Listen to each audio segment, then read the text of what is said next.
निर्माण करते हुए भगवान शिव की पूजना की और भगवान शिव के पूजन अर्चन करने से भगवान महादेव वहां पर दक्षेश्वर महादेव के नाम से स्थापित हो जाते हैं। पूरे दक्षेश्वर महादेव की कानखल में दक्षेश्वर भगवान महासती कुंड स्थापित है। सती कुंड हरिद्वार से लगभग 3-4 किलोमीटर आगे वहां पर भगवान दक्षेश्वर महादेव के नाम से विराजमान है और सती महारानी का सती कुंड वहीं पर है।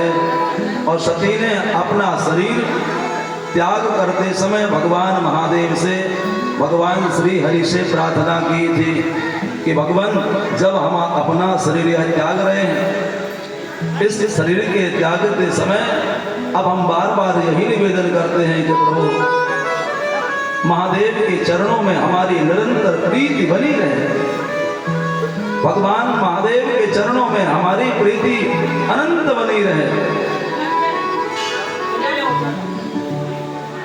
सती मरत हरिसन वर मांगा, जन्म जन्म शिव पद अनुरागा।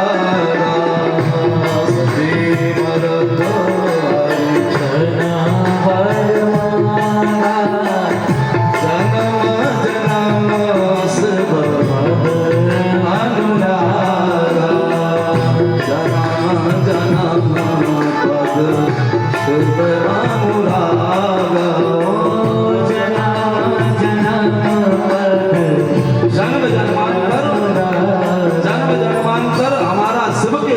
अनन्य प्रेम बना रहे, चरणों में प्रीति बनी रहे। अंतो मति सोगति, अंत में जैसी मति हो जाती है जीव की उसी प्रकार से गति होती है। तो भगवती महारानी को अंत में भगवान शिव के चरण की अनुराग भक्ति मांगी थी। इसलिए भगवान महादेव कहते हैं माँ भगवती के अंतर्गत हिमालय पर्वत पर मैना और हिमालय के यहाँ पर भगवान महादेव की ही प्रेरणा से, शिव की ही कृपा से पार्वती के रूप में भगवती जन्म ले लेती हैं। बोलो पार्वती महारानी की। पार्वती महारानी का जन्म होता है और जन्म होने के पश्चात पार्वती महारानी पर्वतों के बीच में जैसे जन्म लेती हैं, जब ते उमा शैल ग्रह जाई, नित नव मंगल हो तो बधाई। शैलराज ने खुशियां मनाई, बड़े प्रसन्न होकर के मैना और शैलराज उत्सव मनाते हैं। शिव महापुराण के अंतर्गत आप सभी को पूर्व में बताया था, आज भी उसमें भगवान महादेव के विषय के अंतर्गत बता रहे थे कि मैना, धान्या और कलावती ये तीनों पितरों की पुत्रियां हैं। सुधा नाम की जो दक्ष प्रजापति की पुत्री थी, सुधा से ये सुधा पितरों को विवाह गई थी और पितरों के यहाँ जैसे गई तो पितरों की यह कन्या है। एक समय सनक सनंदन सनातन सनत कुमार ऋषि भगवान नारायण के दर्शन करने गए और वहां पर हरि के दर्शन करने के लिए जैसे पहुंचते हैं, वहां पर ये तीनों कन्याएं बैठी थी। तो सभी सभा में सभी ने उठकर के नमन किया, प्रणाम किया, लेकिन ये तीनों कन्याएं वहां खड़ी नहीं हुई, जिस कारण से सनक सनंदन सनत कुमार ऋषियों ने श्राप दे दिया था कि तुम जाकर के पृथ्वी पर अवतरित होगी, तुम्हें पृथ्वी पर जाना पड़ेगा, पृथ्वी पर तुम्हें जन्म लेना पड़ेगा।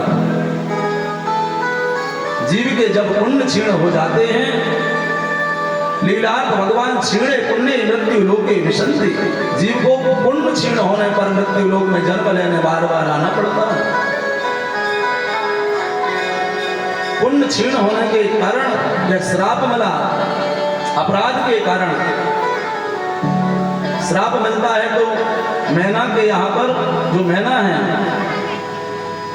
मैना, धान्या और कलावती, ये तीनों कन्याएं दक्ष प्रजापति की ही कन्याएं मानी जाती हैं। जाकर के मैना कि यहाँ पर भगवती जगदम्बा जन्म ले लेती हैं। उत्सव मनाए जाते हैं, बड़ी होती हैं धीरे धीरे, जैसे जैसे बड़ी हो जाती हैं, बड़ी होती हैं। और नारद बाबा एक दिन आते हैं।